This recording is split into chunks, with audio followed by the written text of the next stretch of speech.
So welcome to chapter 6 and part 2 of Moreh Nevuchim.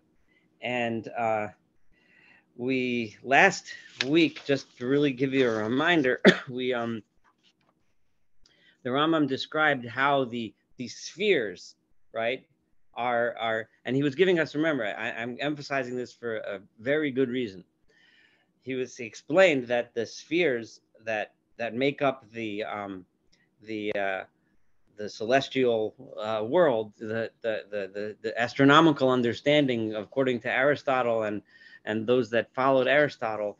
So each sphere was made of some sort of substance. Each one moves in a circular manner, and each one is being moved by an intelligence, by something that had what we're calling it an intelligence or some sort of a consciousness, right? Remember, that's Aristotle's idea, not the Rambam, and that's a scientific understanding. It's the way they understood in those days a force. So just as in their mind, when a human being thinks, I'm going to walk forward, and then he or she walks forward, right, that constitutes the mind making a movement happen, then there must also be some sort of a mind making each sphere happen. And then above the final sphere is the celestial, is God's sphere, so to speak. And God is the one that's making the whole thing happen, right? He's making the outermost one move, which makes the next one move, and so on and so forth, until all that motion makes everything that happens on this world. Okay, so this is what we studied last time, right? And then Rambam showed us some proofs. He applied these ideas to verses, mostly all the verses that talk about how the heavens proclaim the glory of God and so on. That what this means is they're actually proclaiming the glory of God, because these forces that make the world go around, or make the universe go around, for that matter, are proclaiming the greatness of God by their motions and their movements, etc. Fine. Now, before I do today, I want to go slightly off topic, but I promised you last time. I don't know if I promised, but I suggested that I might do this. It's a little bit of a treat. So I mentioned this book that I've been recently reading, a guy named Kenneth Seeskin, Seeskin. He wrote several books on, and he's a philosopher himself. He teaches philosophy at Northwestern University in Chicago, and he writes a lot about my Rambam. And he wrote one book I'm reading from now is called Thinking About the Torah. This is the book, Thinking About the Torah.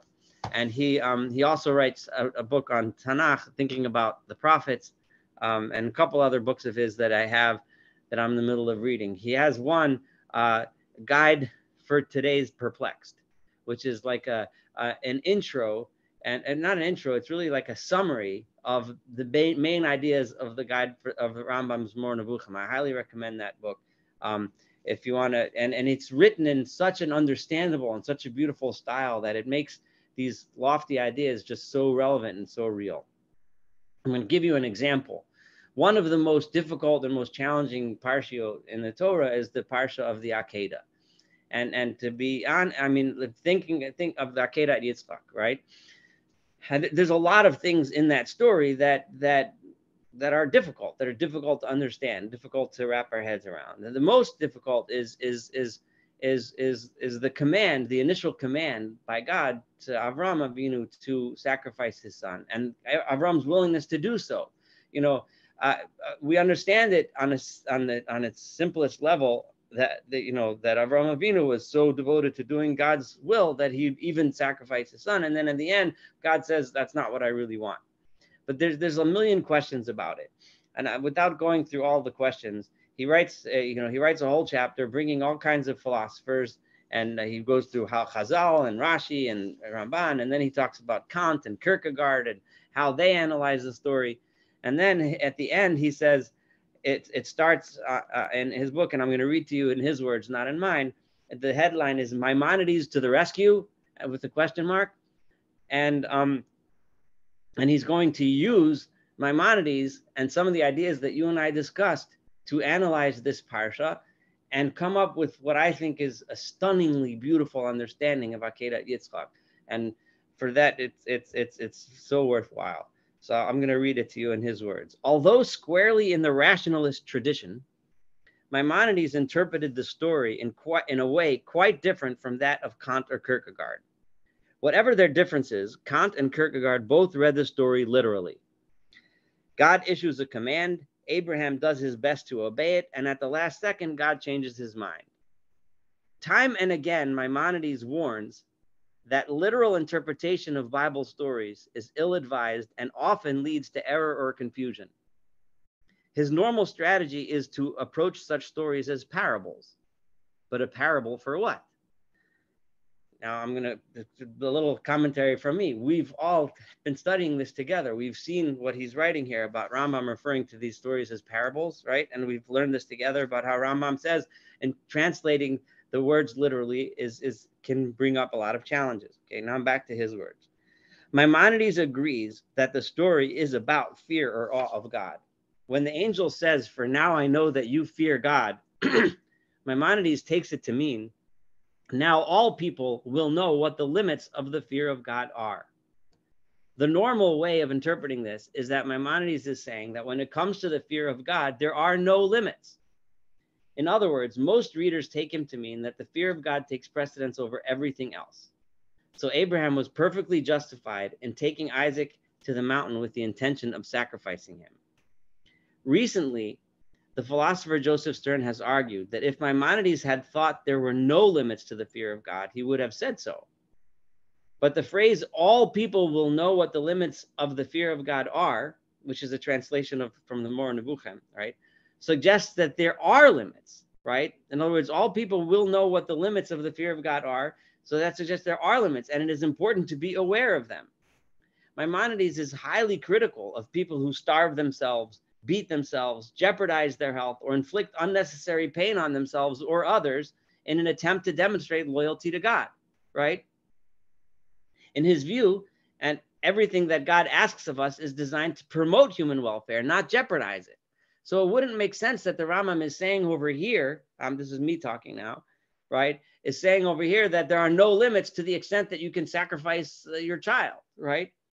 Now I'm back to his words. So to the question, quote, couldn't God ask someone to do something on a whim to test their willingness to obey, end quote? Maimonides answers with a resounding no. God does nothing whimsical or in vain. Everything God asks of us has essentially one purpose, to get us to develop our ability to think and become the most perfect creatures we can be. So why then does Genesis 22 have God asking Abraham to sacrifice his son? And why, having asked one thing of Abraham, does God suddenly seem to change his mind? To answer these questions, we have to turn to Maimonides' view of prophecy. Now I'm speaking now. We discussed it a little bit. We didn't get to the part where Rambam discusses prophecy in detail. We've mentioned it a few times, but Ziskin here is going to give us a little summary that's going to be really nice. Now back to his words. Read literally, stories that say God spoke to someone, and this we have studied together, make it seem as if God produces sound waves in the air in much the same way that an announcer at a sporting event produces sound waves over the speaker system. Even if only one person is involved, as in the case of Abraham, literal interpretation has God issuing audible commands. According to Maimonides, this is nothing short of ridiculous. Prophecy is a spiritual event, not an auditory one.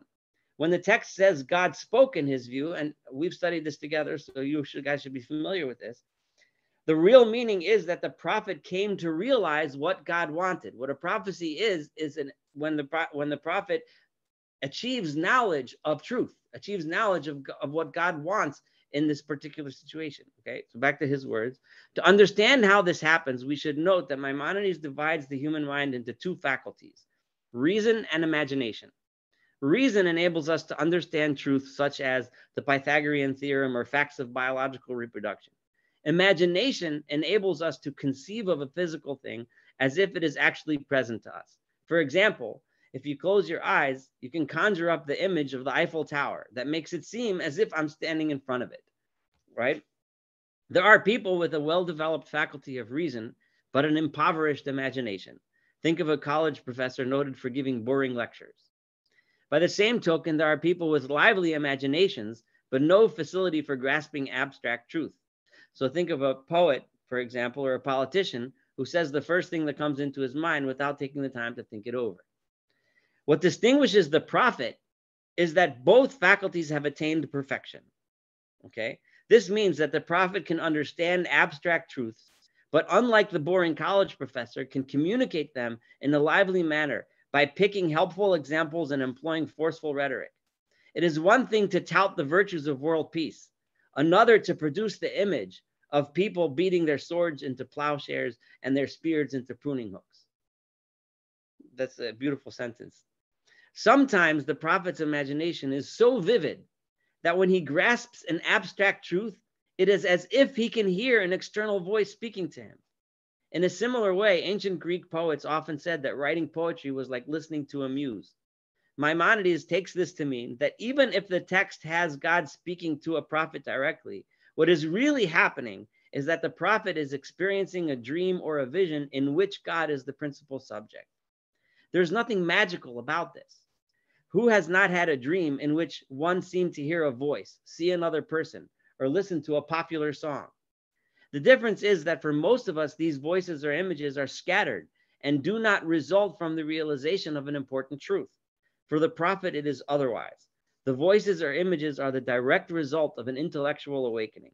Without that understanding, the prophet would have no authority to speak for God. Let us now return to Abraham. Okay?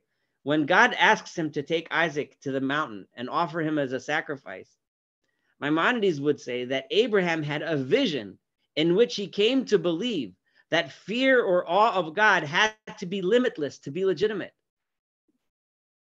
Let that sink in for a second.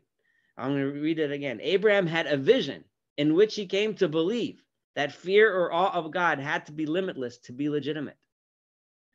In other words, he believed that a person who feared God had to be willing to go to extremes to show that his fear was authentic. So powerful was Abraham's vision that he imagined that God was actually speaking to him. That is why he rose early the next morning and set out for the land of Moriah. And now I'm speaking on my own for a moment. So imagine this is what Avraham Avinu thought, right? And he came to this incredible knowledge and awareness and vision of what he perceived to be truth, right? Because that's what Nevuah is. That's what prophecy is, according to Maimonides. At a critical moment, however, Abraham had another vision, this time imagining that God was speaking to him through an angel. Unlike the first vision where Abraham thought fear of God had no limits, he now comes to see that it does have limits. Fear of God has to do with awe and humility before God, not with the shedding of innocent human blood. In an earlier passage, Maimonides captured this kind of humility by saying that when a person compares himself to God, he will realize, and this is repeated in several places, most famously in the beginning of Hilchos Yesodei Torah, in the Mishnah Torah, he will realize that he has a vessel full of shame, dishonor, and reproach, empty and deficient. This is a strongly worded passage, one that probably goes beyond what most people would accept today. Yet strong as it is, the passage says nothing about willingness to sacrifice human life. On a Maimonidean reading, then, if we're consistent, applying Maimonides' ideas to learning this parsha, it is not that God relents at the last minute and allows Isaac to live, but rather that Abraham comes to see that the position he adopted at first cannot be correct.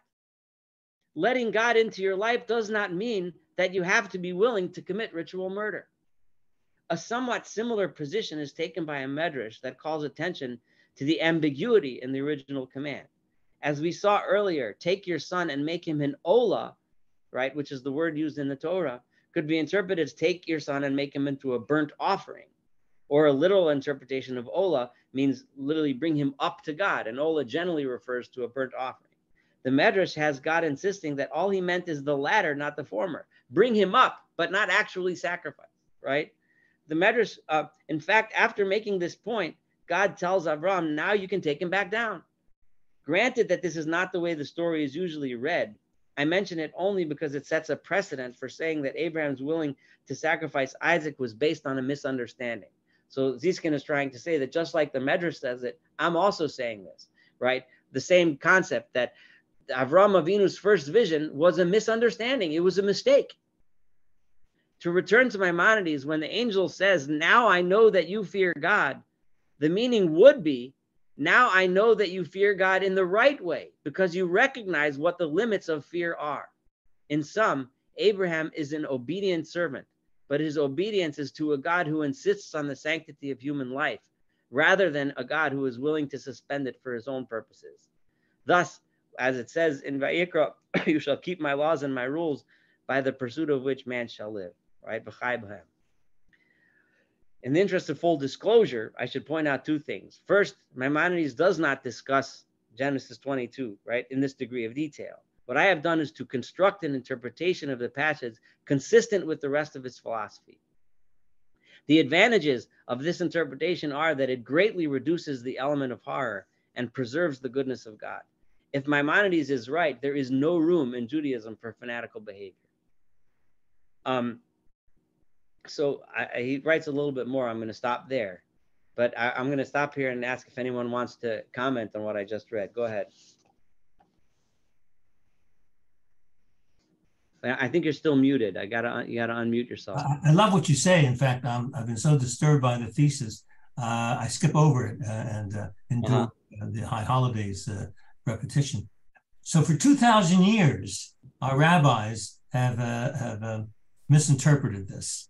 I'm just wondering, I love what he said, but how do you weigh that against what is the traditional, almost without exception,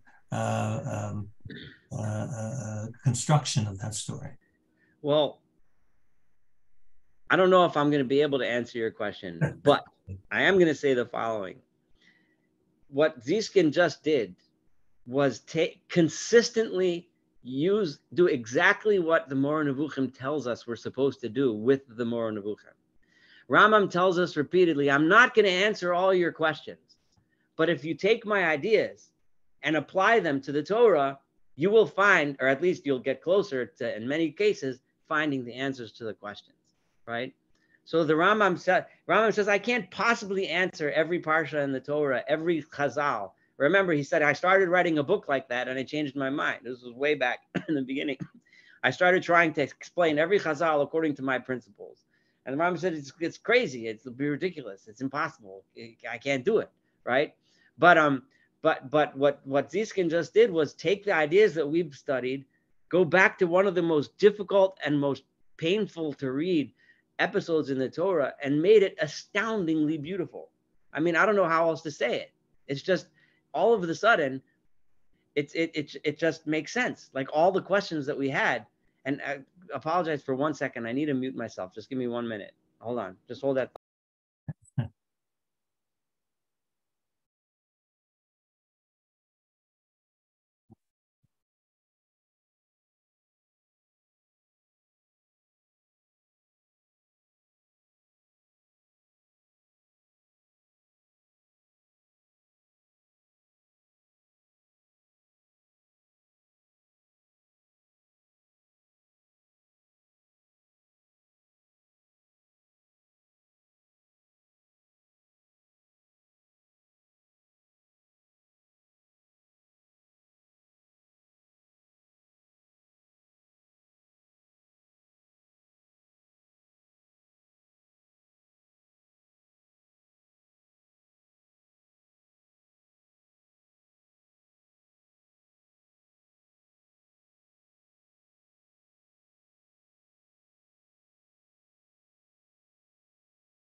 I'm really sorry about that. It was a patient. I needed to take it. But can I just have a follow up? Go ahead, please. This is the Akeidat press, the most perplexing story in the entire Tanakh, at least in my view. So I love this interpretation. Maimonides is no dummy. He's writing a book, Guide to the Perplexed. Why does it take 800 years from the time these seeds are planted for Kenneth the Ziskin to cover this beautiful interpretation? I don't know. But I can tell you that the Rambam's ideas have been used over and over again repeatedly by Mefarshei HaTanakh of the rationalist persuasion to apply those principles. I've given examples before. Take the Radak, for example, on the Tanakh. consistently uses Maimonidean ideas to unravel very perplexing stories in Tanakh. The Ralbag, you know, the Gersonides, does it all the time. So these are Mefarshim who use the Maimonidean principles in order to make sense of parshios and topics that are difficult. And here, what Ziskin did, and there's a lot of work to do, you know. But if we take these ideas that, you know, if you're a rationalist, right? If you're not a rationalist and you're going to take the path of the more, you know, other schools of thought, that's fine. And there's other ways to legitimately understand Tanakh. But if you are a rationalist and you're trying to stick with, you know, then what the Rambam's ideas are so relevant, and they help us learn, they help us understand, you know. So I wanted to use that example because when I saw it, I was so blown away that I just felt like I needed to share it. Anyway, so so now we can go on to chapter 6. Okay. Thank you for sharing that. It was very enlightening. Yeah, thanks. You're welcome. If I find other things like that, I'll here he has another book that I didn't read yet. It's Maimonides on the Origin of the World. I haven't gotten to read it yet, so I can't tell you, but I'm sure it's going to be a good one. Anyway, so let's go chapter 6. So now, the fact that angels exist. I'm on page 261. Okay. Yes. Yeah, I wanted to ask you. So basically, what you're arguing with that theory is that Abraham had just an incomplete, not only incomplete, he just had a defective level of appreciation of God. So defective that even a typical person today would have a much more advanced understanding. He was basically a heathen, a buffoon, and it was only at the end that he gained insight. But the first, all the other incidents of Abraham, where he was great, he was given the covenant, he was just a buffoon, uneducated, unlettered person. Is only here, finally, at the end of his life, in that one moment, he saw the light. I don't know. I think that buffoon is putting him down too much. I think he. Well, I mean, he wants to kill people. He thinks that, unlike the traditional reading, which says he didn't want to do it, God told him to do it, to test him. But here, he thought the best thing to do was to sacrifice his son. Well, the best thing to do was to obey God's will and to demonstrate how far that God's will has no bounds. And that's not like that thought in and of itself is good. I mean, in most cases it's true, right? But the Rambam says, but there are bounds, and also, but the fact that Avraham Avinu achieves that level is very consistent with Rambam's thinking about Avraham Avinu in general, and consistent with a lot of thoughts that Avraham Avinu came up with all these ideas on his own, right? That's the greatness of Avraham, because the story of the Akeidat was the story of Avram going through that process and coming to that realization, you know. And it was really a result of the Akeidat that Avram was chosen to be. Well, I mean, yeah, there were covenants beforehand, but I don't know if I would use the term multiple covenants. Well, yeah. What else do you call a person who wants to kill their child? He was mistaken. He thought, I mean, people in those days, that was pretty standard stuff for gods, right? No, they didn't. That's right. people. So that's what you're saying, that he had this mistaken belief, consistent with the pre-smart people like we are today. I'm just saying that it's not that we're smart, but we're post-Abraham, so we've now learned that lesson. You know, we know that there are limits. You know, had we been around back then, we would have been sacrificing our kids too. You know? I'm not convinced that the Rambam would say this, even though he says in general that there would be dreams, doesn't mean in every case that this is the way to apply it. All right. Well, I mean, we could. We'll explore further. Yeah, definitely.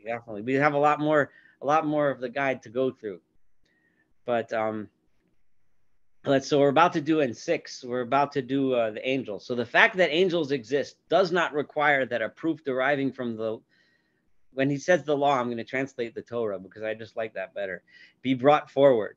In other words, the fact that there's such a thing as angels, it's all over the Torah, it's there. So I don't need to discuss with you whether they exist, but what are they? That's what we're about to talk about. For the Torah has stated this in a number of passages.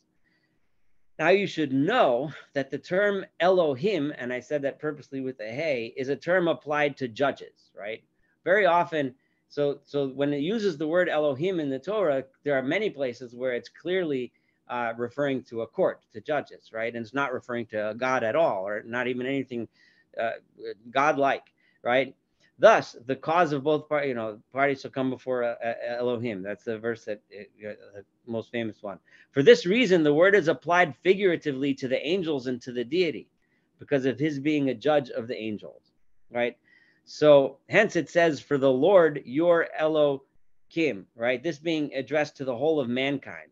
So God is referred to as Elohim as a reference to the fact that he is a judge over us. That's the meaning of that term when it's used in reference to God. It's referring to that aspect of God. He is the Elohim of the Elohim, which means the deity of the angels and the Lord of lords. That is master of the spheres and the stars. Okay, so remember, Rambam just explained to us before what the spheres and stars are, which are the lords of everybody other than themselves. Those spheres and stars are like the lords over all of us, because remember, that's how nature works. There's the outer sphere, the inner sphere, and so on and so forth, like we explained. This is the meaning of the verse, and not that the Elohim and the lords belong to the human species, for they are too lowly for that. This is so particularly in view of the fact that the dictum, your Elohim, includes the whole human species as rulers as well as the ruled. Nor can the meaning be either that he, may he be exalted, is the master of everything that is believed to be divine, even if it is fashioned of stone and wood. For there is no glorification and no magnification in the affirmation that the deity is the master of stone, timber, and a piece of cast metal, right? So when it says that God is the Elohim over us, right, what is meant is that he is the judge of the judges, I mean to say of the angels, and the master of the spheres. So God controls the spheres. And that's a way of ascribing greatness to God, describing his, Now, a chapter making it clear to us that angels are not bodies occurs previously in this treatise. I already described to you that just as God is not corporeal, angels are also not corporeal. Okay, we studied that together about a couple months back. This is also what Aristotle says, but there's a difference in the terms, for he speaks of separate intellects and we speak of angels. So he just said that which Aristotle refers to as these intellects that make the spheres move, we call them angels. He's going to make that more clear in a second. As for his saying that these separate intellects are also intermediaries between God, may he be exalted, and the existence, and that it is through their intermediation that the spheres are in motion, which motion is the cause of the generation of the things subject to generation. Remember, it's the motion of those spheres that causes things on this world to come to be, into existence, and to stop existing, and so on and so forth. This too is the textual teaching of all the books. That's how it works, that angels are the intermediaries of God. Remember, he's identifying angels with the Aristotelian forces that make the world go round, that make the spheres go round. This is the crucial point that Rambam is making here, that when we call things angels, we're referring to those intellects that we learned about in our science lecture, okay? Now, you already know that the meaning of an angel is a messenger. The word malach in Hebrew, its literal translation is a messenger. And there's many places in the Torah where it's used in that context, referring to a messenger, not a heavenly angel, right? Accordingly, everyone who carries out an order is a malach, is an angel. So that the movements of animals, even when these beings are not rational, are stated in the text of the scripture to have been accomplished through an angel. So when we read about midrashim that tell us that there are angels that make things move, what it's referring to is very simple. It's referring to the force within that animal that makes that animal go, right? So an animal has a mind at whatever level it has, and it decides to do something, right? That's an angel making it go, okay? The same way as everything that happens in this world happens through some sort of angel, which according to Rambam is a scientifically measurable real phenomenon. It's an actual thing, right? If the motion was produced in accordance with the intention of the deity, who put a force in the living being that moved him according to that motion, right? Because God decided to create the world in such a way that there should be forces that make things happen in the world in such and such a way. So those are therefore, those angels, those forces that we encounter in this world are therefore angels of God. Okay. Thus it says, my God hath sent his angel and hath shut the lions' mouths, and they have not hurt me. Right? That's in Daniel, after the lions did not eat him, right? Because and when Daniel said that God sent angels, according to Rambam, it doesn't mean angels. It means the lion decided to close his mouth and not eat me, right? The movements of Bilam's donkey are all of them brought about through an angel, right? Even the elements are in their turn called angels. Thus, who makest winds his angels, the flaming fire his ministers. This guy, Rambam, bringing proofs from the psukim that the winds, the forces of nature, are angels, right? It will be explained to you that an angel is said of a messenger from among men. Thus, and Yaakov sent angels. It is said of the prophet, and the angel of the Lord came from Gilgal to Bochem, and he sent an angel and brought us forth from Egypt. It is furthermore said of the separate intellects, that's the Aristotelian term for the forces that make the spheres move, right, that appeared to the prophets in the vision of prophecy. In addition, it is said of the animal forces, which we shall explain later on. He's going to get more into that, what he said about animals and angels later. Now, our discourse here shall only deal with the angels who are separate intellects, right? Now, I'm only going to talk about those. For our law does not deny the fact that he, meaning God with the capital H, right, may he be exalted, governs that which exists here through the intermediation of the angels. That's how God made this world happen, by making the outer sphere, then the inner sphere, and so on and so forth through those spheres. Thus, there is the text of the sages with reference to the dictum of the Torah, let us make man in our image. And it's going to come, let us go down, right? So God, those are proofs from the Torah that God runs the world, so to speak, through these forces of nature, okay, which are angels, which are these separate intellects, that's the Aristotelian term for the forces of nature. They said the Holy One, blessed be he, as it were, does nothing without contemplating the upper Pamalia. This is that's just a quote from Chazal. Marvel at their saying contemplating. They specifically use the term for an intellectual idea, right? For Plato uses literally the same expression that Chazal did. Here we have Rambam comparing Plato to Chazal, right? Saying that God looks at the world of the intellects. So in other words, it's through these intellects being the forces of nature. And I'm sorry, I have to take this call again. Please give me a second.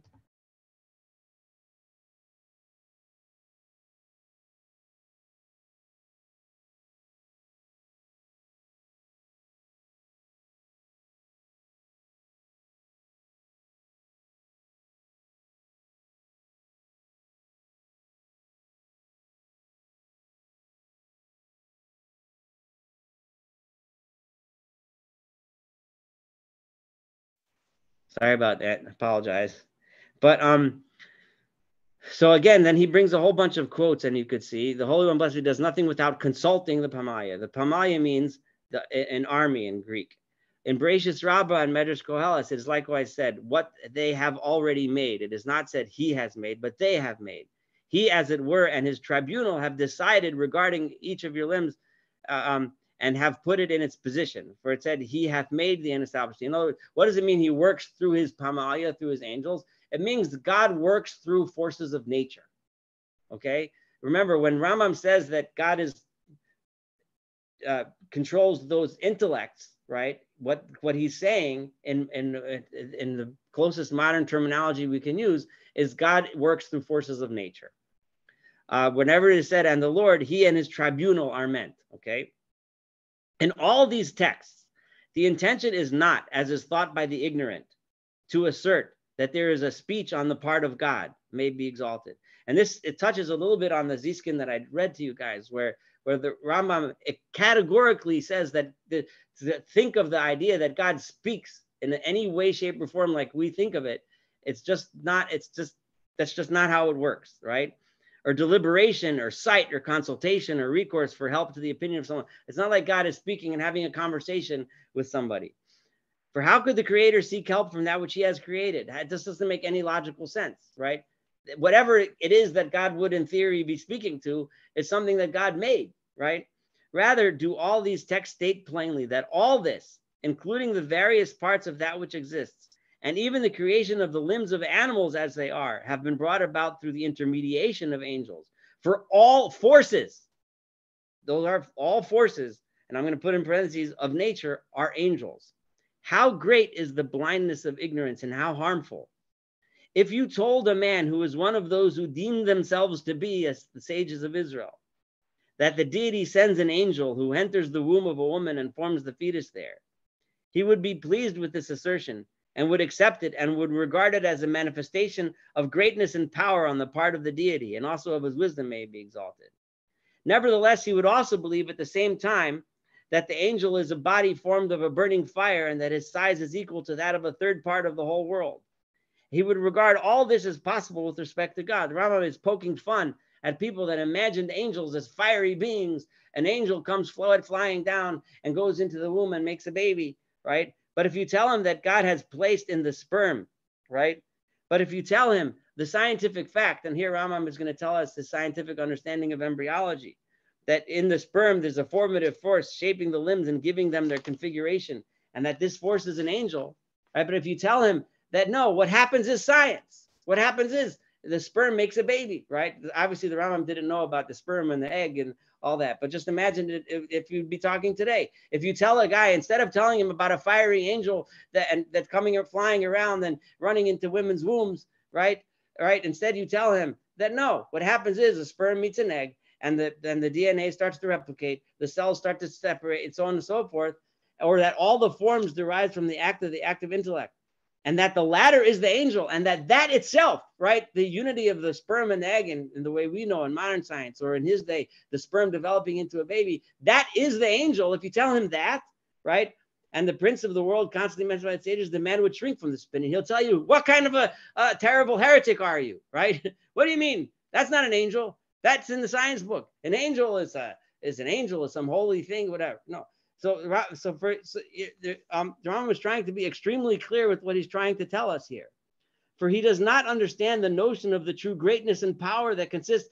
It's so much greater to explain the forces of science, the forces of how the world actually works, that consists in the bringing into existence of forces active in a thing, forces that cannot be apprehended by any sense. We can't imagine the amount of forces and how things interact and how things are created and how things come to be. They're spectacular on their own without resorting to flying angels, right? The sages, may their memory be blessed, have stated explicitly for the benefit of him who is a sage, that every force appertaining to the bodily forces is an angel. Every force that happens to us in our bodies, the force that makes our hands move, that is what's called an angel.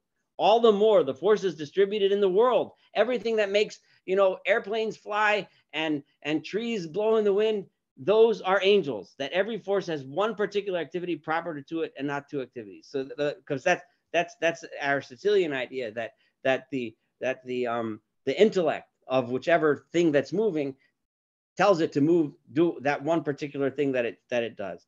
That the unity of forces is a very modern idea. The idea that we'll boil it all down to one force is a modern scientific idea, right? For it is said in Bereshis Rabbah, it has been learned one angel does not perform two missions, nor do two angels perform one mission. Now, this is the characteristic of all forces, a circumstance that should confirm in your opinion the assertion that individual natural and psychic forces are called angels, that individual natural and psychic, meaning in your mind, forces, are what is called angels, is their dictum figuring in a number of passages deriving from Bereshis Rabbah. And here the Rambam says, every day, the Holy One, blessed be he, creates a group of angels. They sing before him and go away. Okay, what does this mean? Give the Rambam a chance to explain it. When this dictum was criticized by recourse to another dictum, indicating that the angels are permanent, and in fact, it has been explained several times that the angels are living and existing permanently, the answer is given that some are permanent and others are liable to perish. And such is the truth of the matter. For the individual forces are constantly generated and corrupted, whereas the species to which these forces belong are permanent and do not become defective. In other words, right, the forces of nature themselves are always constant. Those forces are the same, right?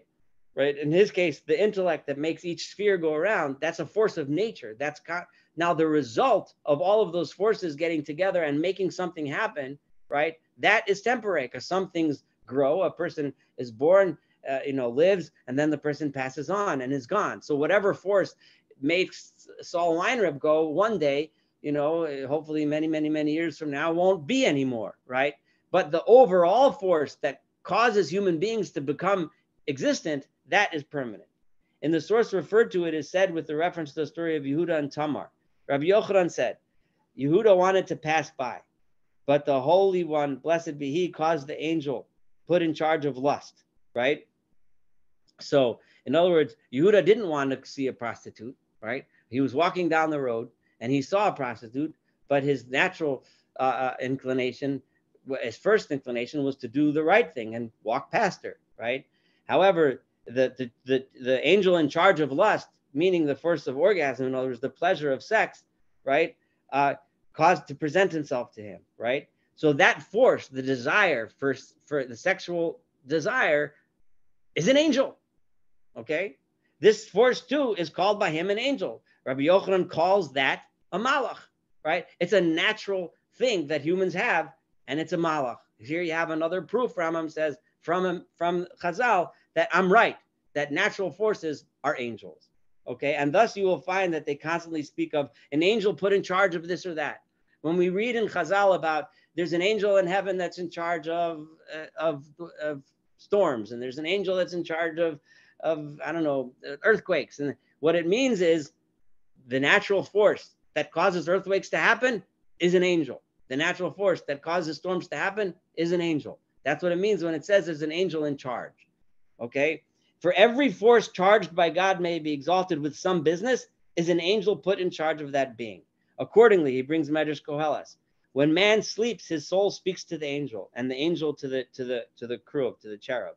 Thereby they have stated plainly to him who understands and cognizes intellectually that the imaginative faculty, that ability of us, remember, Ziskin referred to, the Rambam divides our brain into two functions, the imaginative faculty and the intellectual faculty, right? The one that cognizes and recognizes things, and the one that imagines things.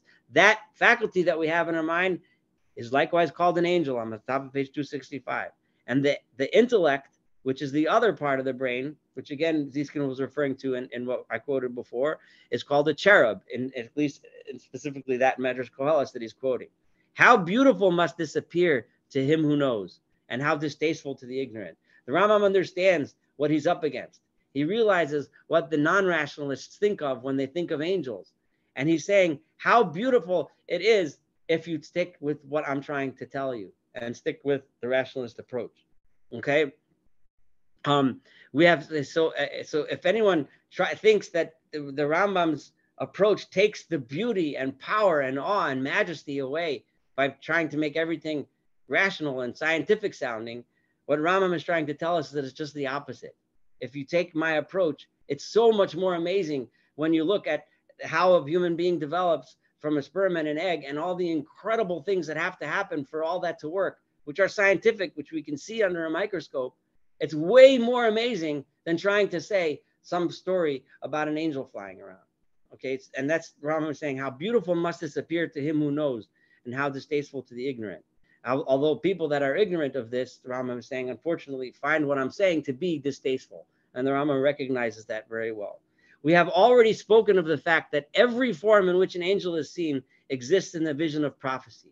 And here we're gonna jump to that vision of prophecy, that idea.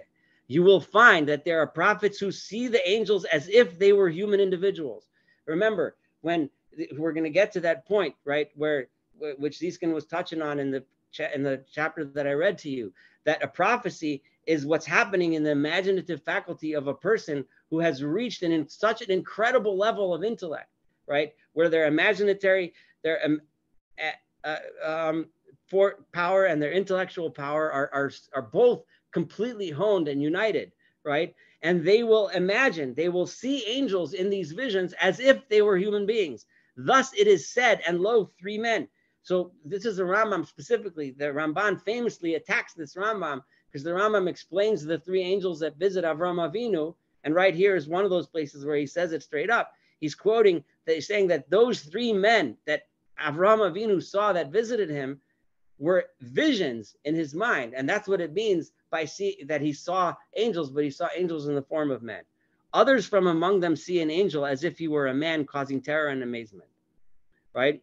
Thus it is said, and his countenance was like the countenance of an angel of God, very terrible. In other words, other prophets, when they see an angel, they see something angry and frightening and scary. And he brings a quote from Shoftim, and I don't remember what that quote is. I don't have the Hebrew kapach open in front of me.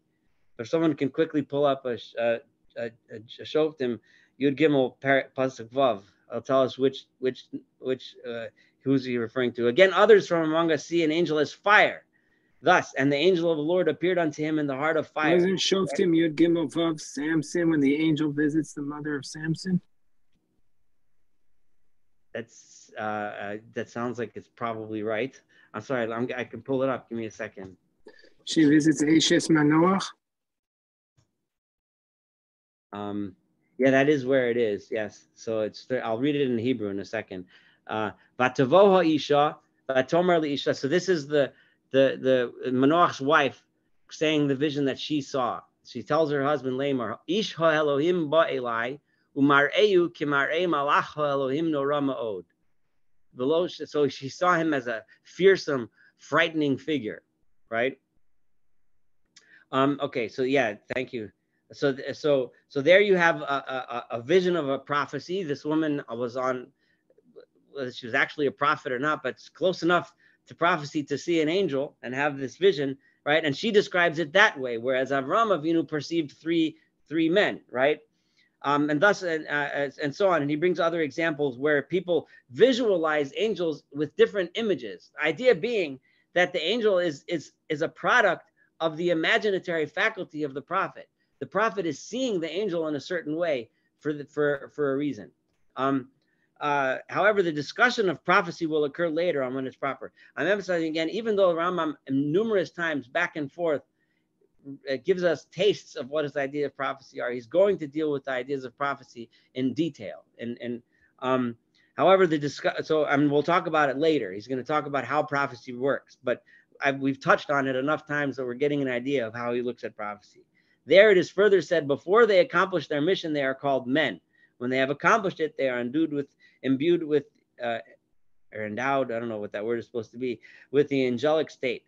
Consider how clear it is in every respect that the notion of an angel is that of a certain act, and that every vision of an angel occurs only in a vision of prophecy, and according to the state of him who apprehends. The Rambam states clearly as day on black and white that whenever someone sees an angel, it's always in a vision. It's never real. Let that sink in for a minute. There is then nothing in what Aristotle, for his part, has said about this subject that is not in agreement with the Torah, right? Aristotle just used a different term, right? So whatever he explained with the world scientifically, however, a point on which he disagrees with us, where does Aristotle disagree? Is in all this, it's constituted by his belief that all these things are eternal and they proceed necessarily from him, that it's always been this way and always will be. For we ourselves believe that all this has been created and that God has created the separate intellects. So all these angels and so on are things that God created and has put in the sphere the force of desire toward them, and that it was he who created the intellects and the spheres and put in them the governing forces. As to this, we do disagree with him. Later on, you shall hear his opinion and the opinion of the true Torah regarding the worlds having produced in time. I will discuss that about how I believe that the world was created. So I am going to stop here for the day. And I think today was an extraordinarily powerful one. So you let it sink into your minds and then ask me any questions if you have any or comments or observations.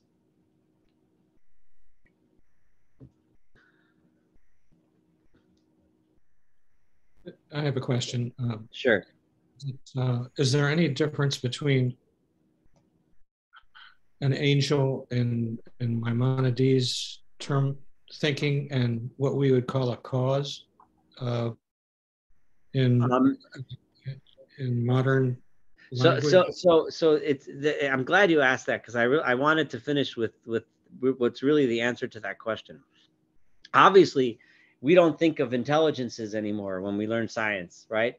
That make the world move. We think in a completely different way, right? But if you try to take the Maimonidean paradigm of how he conceives of angels as forces of nature, right? Then nowadays you would probably have, like, and I say it with the caveat that I've said a million times, that whenever I say what the Rambam would have said, it's conjecture. It's what I assume. I mean, I think I'm right, but who knows, right? There's no way to know for sure, right? But the point being that I'm pretty convinced that had the Rambam been alive today, right? Famous what if, he would have looked at the world and learned science the way you and I studied in high school and college or whatever. And he would have said that the angels are the forces of nature that make things move, right? However we determine forces of nature today, right? So later on, we'll find where he says that, demons and things like that, those are illnesses, right? So nowadays we know that they're caused by bacteria, they're caused by viruses, they're caused by prions, whatever we're learning today about what's causing diseases or what's causing, all the bad forces of nature, they're simply natural phenomena, natural things. And God runs the world through natural phenomena.